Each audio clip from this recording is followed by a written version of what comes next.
Hello and welcome to the Sports Issue here on 1320 KLZY. I'm Jason Groth. And I'm Toivo. And it's an exciting weekend sports, a lot of good times and a lot of exciting things that have happened recently here in the sports world. That's right. We had lots of football games this week, lots of other sporting events, professional, college, everything. We had some great games this week. Oh, we did, and we can take a quick look at the scoreboard throughout the area from last night. You had a fun one in Floodwood last night with the weather, as you guys were able to enjoy Floodwood and Nevis. Yeah, we had tornado warnings all over the area, not only for Grand Rapids area, but they were south of Floodwood and stuff like that. Lots of weather in the area. And lightning and everything else, a little bit of rain. Most of it stayed south of Floodwood, though, but still we had to be delayed by 2 hours because every time we see that lightning strike, you have to wait a half hour per the State High School League. So, the officials being very cautious on that. But we got it in, and Floodwood gets redemption over Nevis after the last couple of years by a score of 27-20. And here was the big play in that game. They're taking their time inside of 5 minutes right on the goal line here. They're going to line up in split-back formation. I expect to see Rosinski. Or that's going to be Sunbury, and he's just going to walk right into the end zone. A little bit contested, but nice touchdown there by Sunbury. He gets rewarded for his efforts. Does Sunbury there. He's been pushing through a lot of big guys there on the defensive line for Nevis, and he gets rewarded with the touchdown there. And that was the game-winning touchdown for the Floodwood Polar Bears. They pulled out the 27-20 victory over Nevis. Some other games throughout the area on Thursday night. Bemidji over Grand Rapids. It was a big night for Bemidji. They jumped out to a quick start, really never looked back. Yeah, they a lot of mistakes by Grand Rapids. Early on, they did actually recover the fumble right away off the kickoff, but then gave it right back to Bemidji, and then 2 plays later. Bemidji scored their first touchdown and didn't look back from there. Shotgun, 400. He drops, looks left, has plenty of time in the pocket, fires downfield, looks for Engels. It's there, it's complete, and Engels is free, and he is gone. Touchdown, Bemidji. Going the distance, Jalen Engels. He goes 72 yards on the score. That was Engels, his first of 2 touchdowns on the night from James Hendricks. They win 39-7. Grand Rapids played much better in that second half, though, and they capped it off with a nice touchdown run by Spencer Urick. Hand off, Urick left side, lowering his shoulder, driving forward to the goal line. He's in. Touchdown, Grand Rapids. Spencer Urick on a 10-yard run, and Grand Rapids is on the board. And we will be joined by head coach Tim Botsford, I guess, at 7:30. Hope to make sure to tune in for that. We'll talk about the Bemidji game and also about the tough Central Lakes Conference and much more. Yeah, that Central Lakes Conference is going to be really tough this year. Seeing some of the scores from last night from that particular conference, it's been tough for them. And it was a very tough conference, as you said. We'll have some more scores from that. Cambridge Isani last night knocked off Duluth Denfeld by a score of 34-0. It was Duluth East suffering a 64-12 defeat at the hands of St. Francis. Two Harbors knocked off Hibbing by a score of 28-8. Lake of the Woods victorious over Carleton. East Central knocked off Hinckley Finlayson by a score of 14-7. It was Chisholm over Cherry by a score of 28-0. Onamia beat Renshaw 42-33. The game that we really kept our close eye on throughout the night on Thursday. Moose Lake Willow River earning a 24-20 victory over Hermantown. That game was huge for many different reasons. Hermantown is supposed to be quote-unquote the top dog in 4A in Section 7 4A. And Moose Lake Willow River, everyone knows their history, one of the best teams in the state in Section 2A and Class 2A, and they delivered with a big win. They did, and actually they had a delay as well. Hermantown up 20-8 when that delay went on, and then Moose Lake Willow River came back and was the eventual victors. But we got to mention that Moose Lake Willow River, yes, they are a great team. They are very, very well coached, always well prepared, but they did lose quite a bit of players from that last year's team, that second place state team, which lost on a last-second field goal last year to, I believe it was Caledonia. But they lost 18 players off, or 18 starters off that team. 17 of them happened to be seniors. Barnum knocked off Rush City 28-7, the defending Section 7A champ, off to a strong start there. Those are some of the games from Thursday night. John, you got the scoreboard from Friday. Friday night area scores: Duluth Marshall took it to Cook County by a score of 41-16. It was Pine River Bacchus over Foston 14-6. Fertile Beltrami beating Black Duck by a score of 14-6. Detroit Lakes beats Fargo North, which that'd be the North Dakota Fargo, by a score of 35-20. Brainerd, got to mention this big score, 72-14 over Fergus Falls.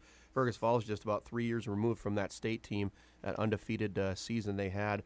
But Brainerd, we got to mention they're a powerhouse and now in 5A this year. And they're, like you said, they're in Bemidji are going to be in a crash course for each other in that section final. I'm thinking, just looking at Bemidji on Friday night, very dominant. Their offense well intact, especially Jalen Ingalls, Waukinian Moore, and Tanner Bowes in that backfield. Moorhead over Alexandria, 28-12. Crosby Ironton with the big win over Masabi East on Friday night. International Falls with a huge win over Eveleth Gilbert in a C-Range conference battle. That was 50-0. Hill City falls to Isle by a score of 14-12. And this is kind of a surprise on this one. Aiken over Virginia, 54-0. That makes you wonder about that Aiken team last year with the big upset over Greenway Nashua-Keewatin in the section playoffs last year. Really shows that might not have been an upset and that they're definitely on the upswing. That's right. Northholm Kellier over McGregor, 56-16. It was Cloquet in a thriller over Esco in the first time that they've played this season. And, of course, Jason, your alma mater, Cloquet. Last-second touchdown for the Lumberjacks. First time ever that those two neighbors have played in the history of their football for both of those programs. And Cloquet edges the big powerhouse of Esco by a one-point touchdown, a game-winning touchdown on the last-second play. And you can kind of say that that's like Civil War over there, brothers taking on brothers, because they're combined in every other sport except for football, and I believe you said soccer too, right? Soccer split up, basketball, of course, in the winter sports type thing, but everyone knows Cloquet hockey is the talent is what it is, and Cloquet Esco Carleton is for hockey. But a big win there for the Lumberjacks as they top Esco. And you know, it's one of those things, another big school, small school thing. It's a win for Cloquet, but it's nice that they are able to get a win over their local rival, but it's really going to not help them down the road. Well, and that's just it. But, you know, gotta give kudos to that game last night. I heard it was quite the thriller. Southridge over Big Fork by a score of 44-22. And it was Cromwell defeating Northland, but we got to mention Northland put up 22 on Cromwell. The score was 28-22, and we might be seeing Northland on an upswing back here. Oh, that would be nice to see. I mean, Cromwell always been a state perennial power in 9-man, and Northland really struggled last year, and it was a last-second touchdown there as well. Actually, 11 seconds to go on the game-winning score for Cromwell to pull off that victory.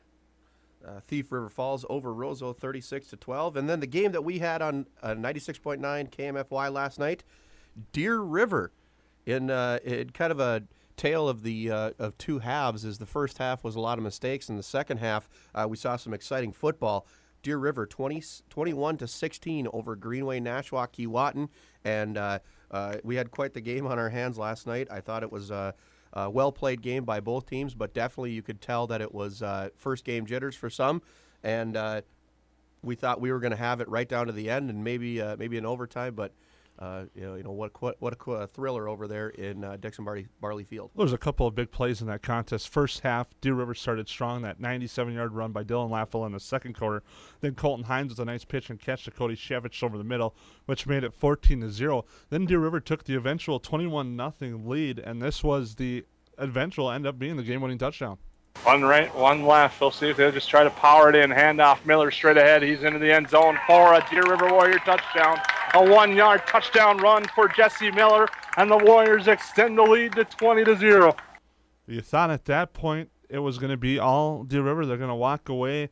Robert Frank with a huge touchdown run made it 21-8 after the 2-point conversion. And then interesting play calling. We'll talk about this a little bit. Deer River was facing, I believe it was at second and goal. They get called for back-to-back penalties, marches them back to the 15-yard lines. I talked about it on the broadcast last night. This is a situation that gives the quarterback more room to work with passing-wise possibly. And here's what ended up happening on this play. Rolls out to his left, looks to throw. He's got a man. The pass is intercepted. Cole Kalish with the pick. He's got room to run. He's at the 50, the 45, the 40, to the 30, to the 20. He beats the man. Touchdown, Cole Kalish. He goes the distance on the pick six.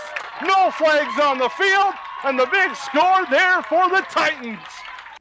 It was one of those, do you try to go for the dagger situations? It didn't work this time for the Warriors and Brent Shimmick, but ultimately in the end it did. They ended up playing some big defense. They punted the ball away with about 2:15 to go in the contest and just played some outstanding defense, forced a turnover, and then after losing Colton Hines in the first play of the third quarter, Aaron Drotz filled in really well at quarterback and did a nice job, picked up a big fourth down conversion to run out the clock. Yeah, it was quite quite the game. Exciting there at the end. It was kind of back and forth. 2 minutes left to go. G&K had the chance to maybe drive down and score and win the game, but Deer River holds on for that big victory, and that is a huge victory for them. Coming off a 3-6 season, both teams last year. Nice way to set the tone for that Deer River team, and we talked about a little bit beforehand, but they had the two quarterbacks going in Drotz and Colton Hines, and it was nice to see both of them. But actually, the first play of the second half, in a late hit on the quarterback, Colton Hines goes down. Kevin Drotz comes into the game and takes over at quarterback and does a fine job. Well, Drotz did an outstanding job at quarterback coming in. He really showed off his arm. He has the thing about this Deer River squad, they got some tall receivers. Cody Shevich at tight end, Cole Schultz on the outside did a great job for Aaron Drotz, and Colton Hines looked good at quarterback. But I was more impressed also with Colton Hines and Dylan Latfla in the defensive backfield and the defensive secondary. Did a great job of breaking up some Ryan Richmeyer passes. He connected on a few with Cole Kalish and Pat Shea, but they made some nice plays to separate the receiver from the football. It made the difference in the game going down the stretch because those two players back there had a great game. I mean, they were breaking up passes. They were right there. Great coverage. Did not give a whole lot of space to the receivers or anything. They were in tune to where the ball was at all times. Well, we'll take a quick timeout and come back here as you're listening to The Sports Issue here on 1320 KLZY and KLZYradio.com. Great moments are born from great opportunity. And that's what you have here tonight, boys. That's what you've earned here tonight. There were some things going on in sports today that will make your brain fall out of your skull. But sports. All around the clock, sports all the time. That's the concept of the news. Oh, that's never going to work. How would you like to manage the Indians this year? I don't know. What do you mean you don't know? This is a chance to manage in the big leagues. Let me think it over, will you, Charlie? I got a guy on the other line about some white walls. I'll talk to you later. As you know, Monty, Vaughn's been working on a couple of new pitches, the Eliminator and the Humiliator, to complement his fastball, the Terminator. I heard that. Dynamite drop in, Monty. That broadcast school has really paid off. You want to settle old scores, you're on the wrong team. We move forward starting right now. We start becoming a team right now. And now, The Sports Issue with Jason and Toivo.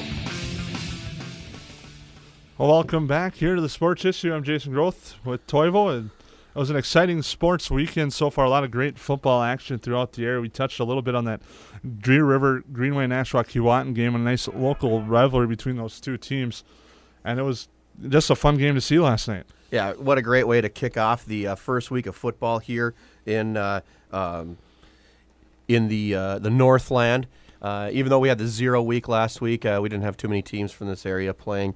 So it was great to get the official kickoff to the start of the season. And I don't know about you, but I'm kind of a fan of some of those Thursday night games. I think they're unique. It's fun to get the season kicked off early that way. And we saw a lot about that, especially this year, and we've seen it in the past few years. It's been exciting. And we were talking off the air a little bit about some of the stronger sections and conferences, and Grand Rapids this year is in one of the perhaps toughest sections, especially in the outstate, that you'll ever have in the Central Lakes. Well, the conference is full of powerhouses. I mean, between Brainerd, Bemidji, Moorhead, Alexandria. I mean, there's a lot of good teams in that conference, and you got to give it to those teams. It's they're really storied in tradition in football, and they've had a lot of success over the years. I mean, between Grand Rapids and Moorhead, between the 80s and 90s, I mean, they exchanged. A lot of times they met each other in the section final, and Moorhead in the 80s had the Indians number back then, and then back in the 90s, Grand Rapids really took it to Moorhead, and then since the 2000s, Moorhead has had Grand Rapids' number. But it's a lot of great football in that Central Lakes Conference, and that's where the Thunderhawks had to go.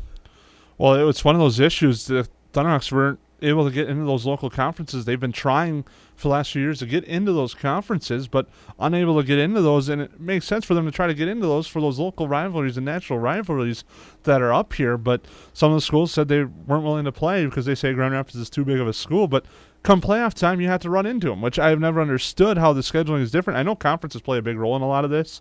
And I'm kind of one, we talked a little bit off the air.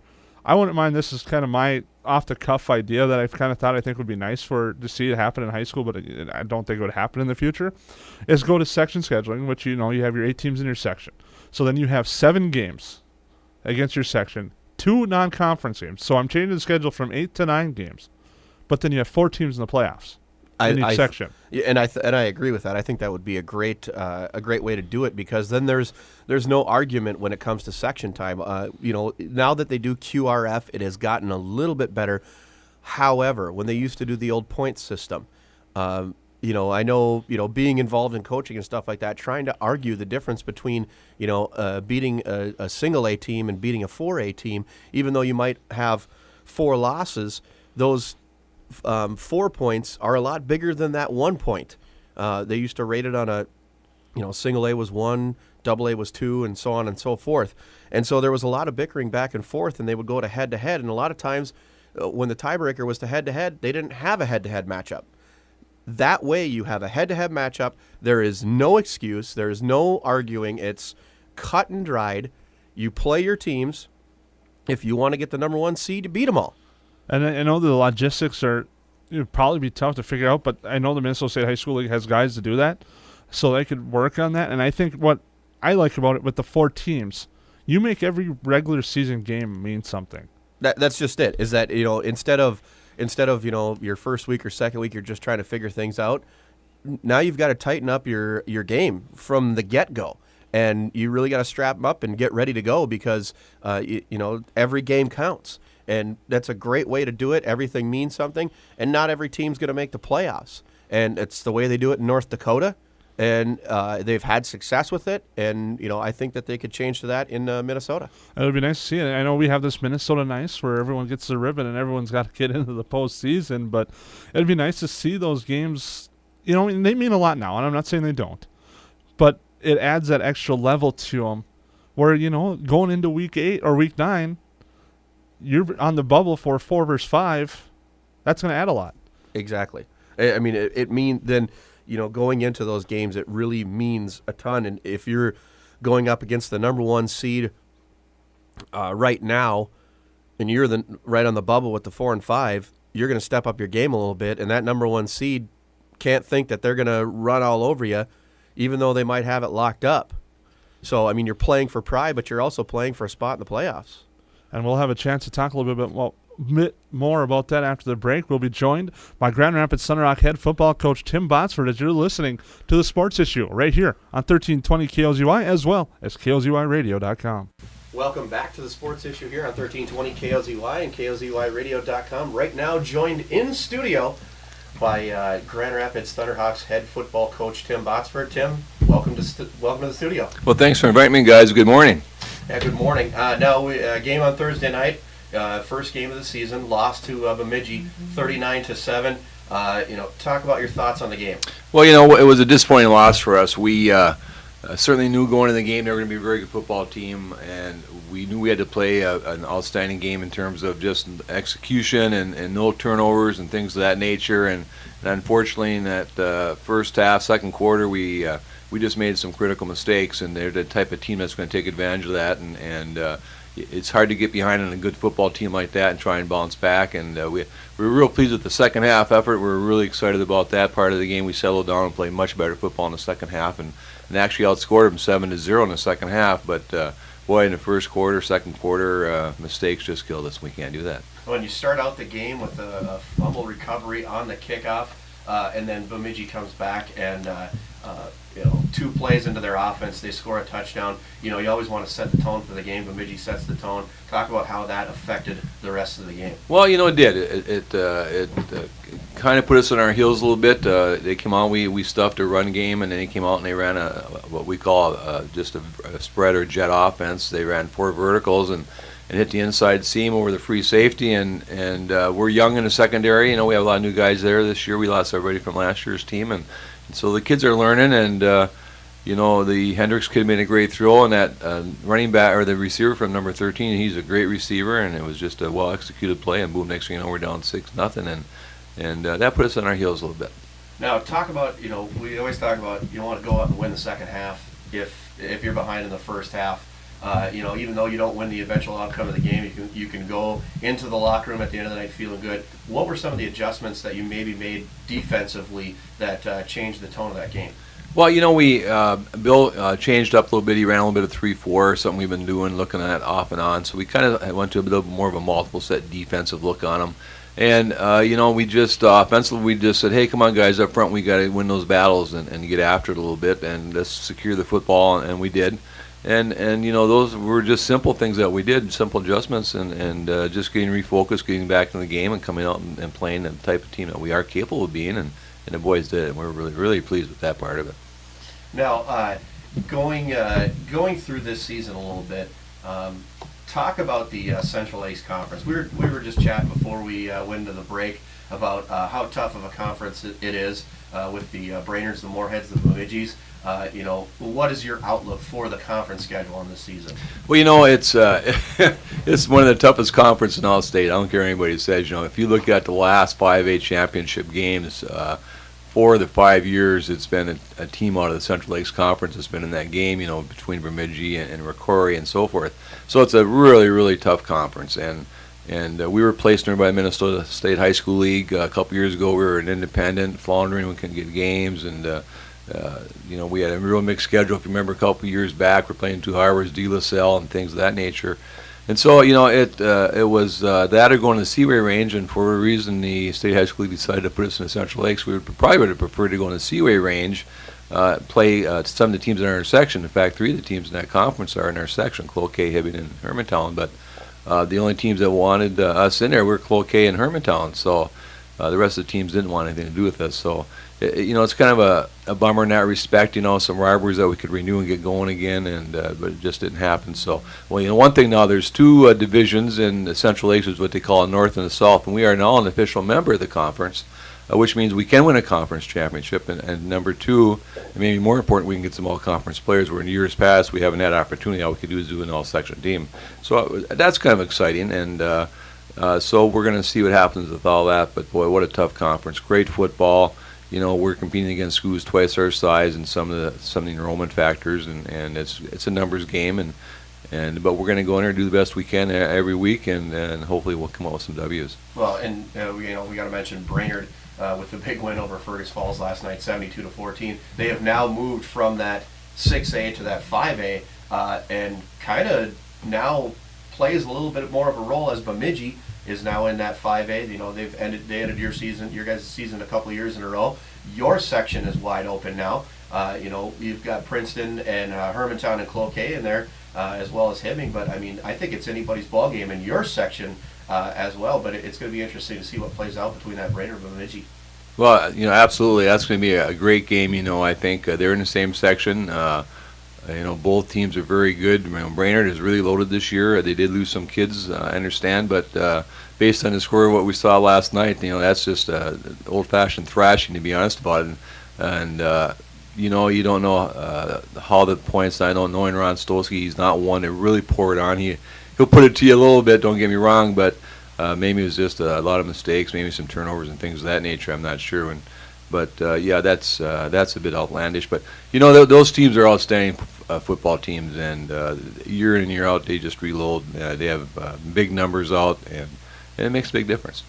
Now, talk a little bit about what you guys can expect in your section. Like I said, it is wide open for anybody to win that section, come out of that, and go to the state tournament. You know, you've got some pretty good teams in there.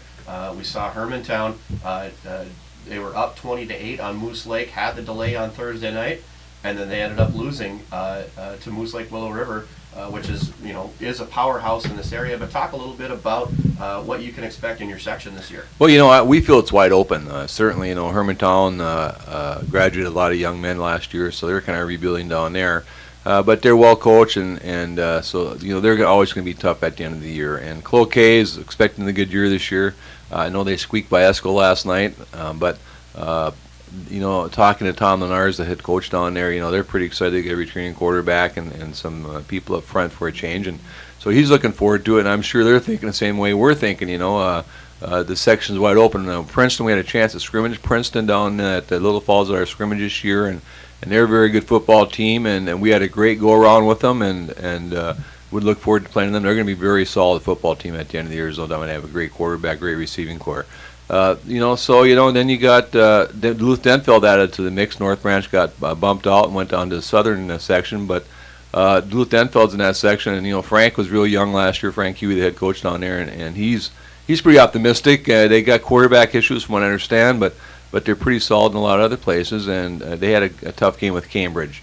So, you know, it's wide open. Hibbing, I don't know much about them. I see they lost to Two Harbors 28-8, and I'm a little surprised by that. You know, I know they had a real solid B team last year and really gave us a great game in the youth level. So a little surprised by that outcome. Not sure what's going on over there, but you know, it's really a wide open section. Whoever can go into section healthy and focused and can move on, has a great shot, a great opportunity to make that state tournament. And of course, section play it's a new season. That's how we look at it, and everything we do is we want to get ready for the best team we can be at section time. And you know, certainly if you compare conferences, you know, we're certainly in a much tougher conference. Princeton's in a tough conference down there, and that Mississippi 8 4A division. So you know, it's a crapshoot.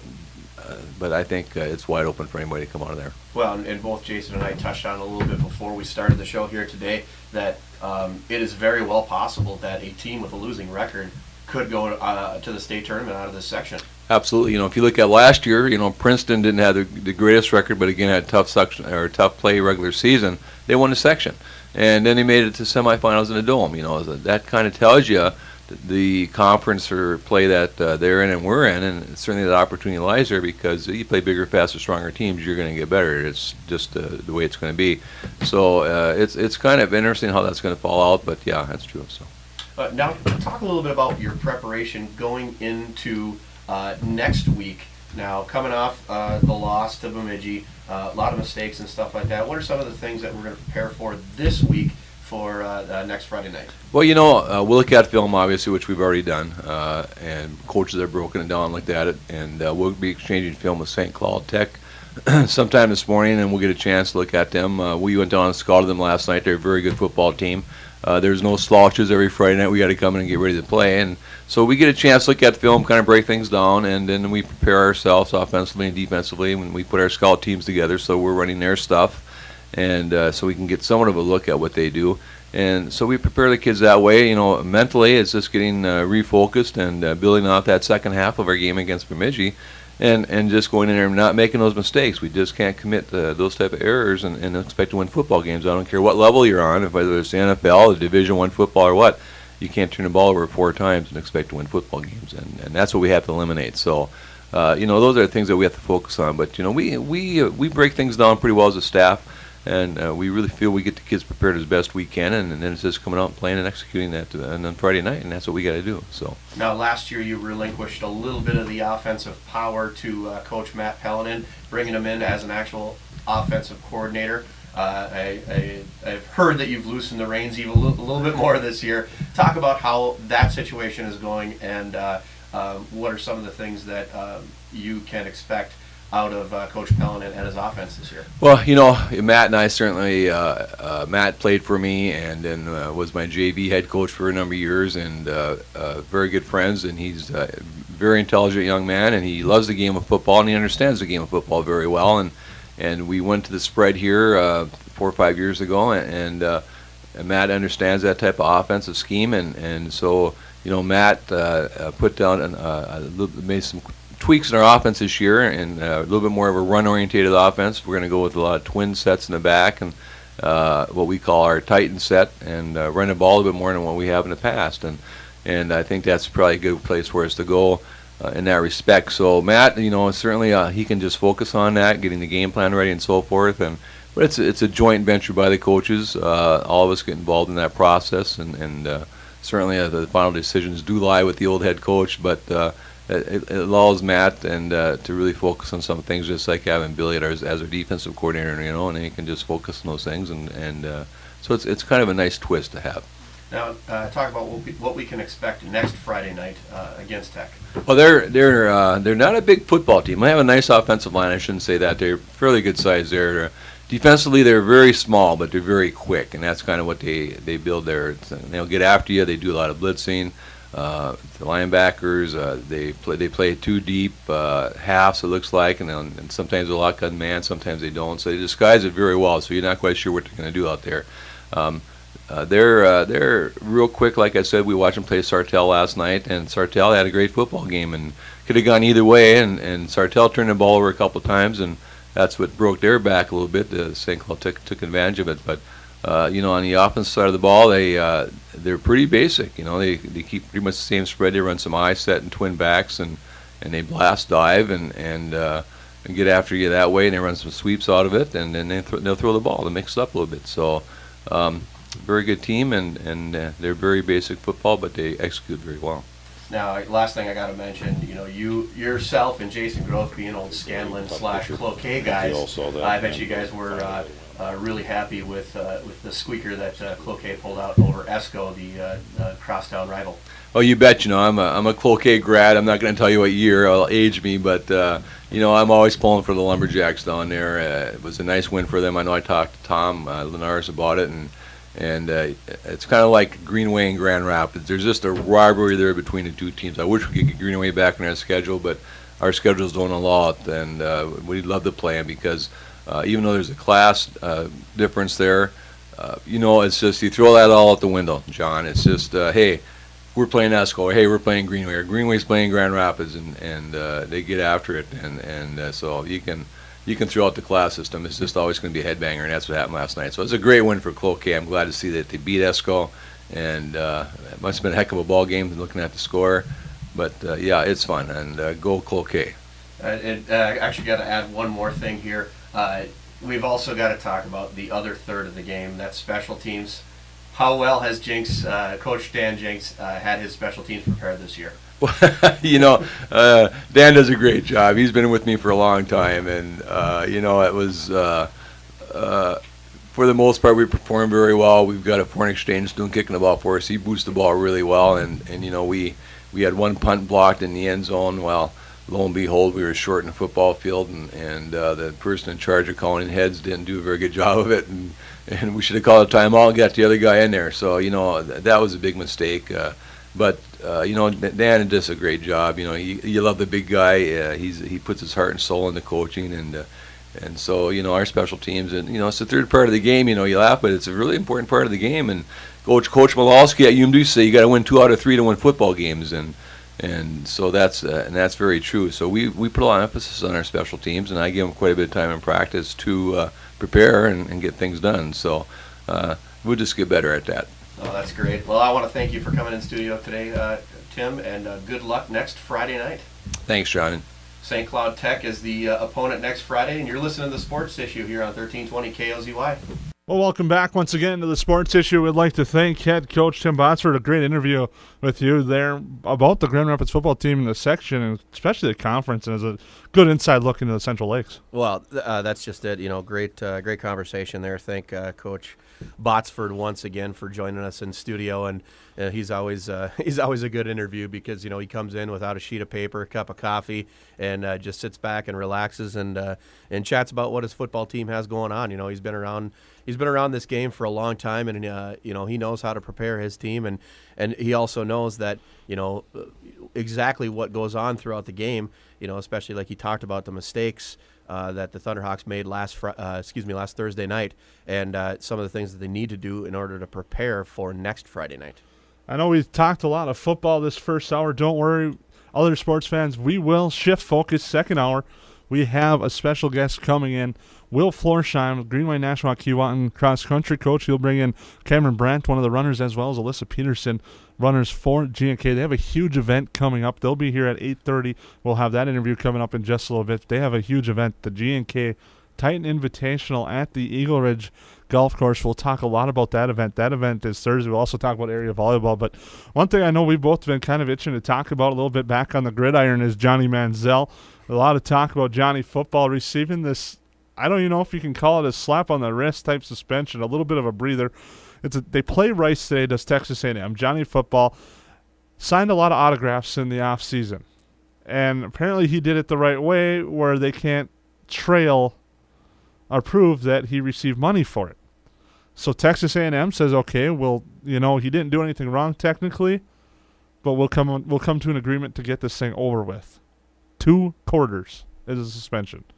And remember, Des Bryant, wide receiver at Oklahoma State, was suspended 10 games for lying about a dinner. Well, and this is where I got to really add my 2 cents in because I don't agree with the Des Bryant suspension, and I don't agree with the Johnny Manziel's suspension because I've known people that have been Division I athletes. I've known people that have gone from non-scholarship to scholarship. And once you are a scholarshiped Division I athlete, and just about every sports guy out there will say this too, you become dead broke. You have no money. You have nothing because the NCAA pins you down and allows you not to earn money for yourself whatsoever. A lot of these guys come from, poor upbringings, not a lot of money, mothers and fathers that are working 2 to 3 jobs to pay the rent and everything else. And you almost can't blame the guys for, going out and trying to make a little bit of money, under the table. Not that I necessarily agree with some of the actions of what they do.